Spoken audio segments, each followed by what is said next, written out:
Siya lang yung natitira kong pag-asa. Bakit niya nagawa sa akin to? Iniwala ko ng tatay ko, yung nanay ko, pinamigay ako. Pati siya mawawala na rin sa akin. Bakit niya ginawa sa akin to? Ano ba ginawa ko sa kanya?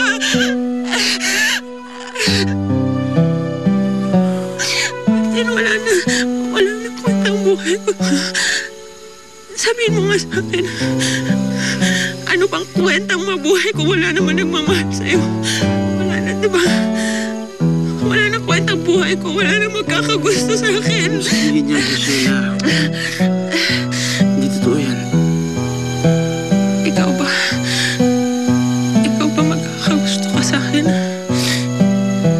Magkakagusto ka ba sa isang tulad kong wasak ng buhay? Huh?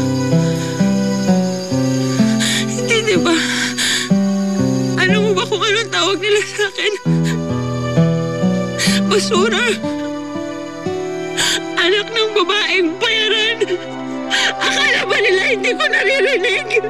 Pero lahat naririnig ko. Lahat. Pumapasok sa tenga ko lahat. Naririnig ko. Kaya alam ko wala nang magmamahal sa akin. Wala nang kwentang buhay ko! Tama na, Graciela! Graciela! Tama na! Ano ba? Tama na! Sabi niya, tama na eh! Hindi mo magagawa ang gusto mo. Hindi mo matatapos ang buhay mo hanggat nandito ako, naintindihan mo? Hindi ako makakapayag.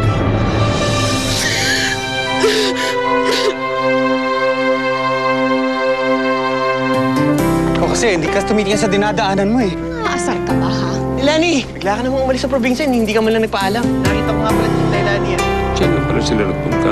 Wala po kasi si Kiefer sa kwarto niya eh. Ito yung isa sa mga sinusundan namin kagabi ah. Saan? Bakit po? Involve ang kapatid mo sa smuggling. Nasaan ang pera ko?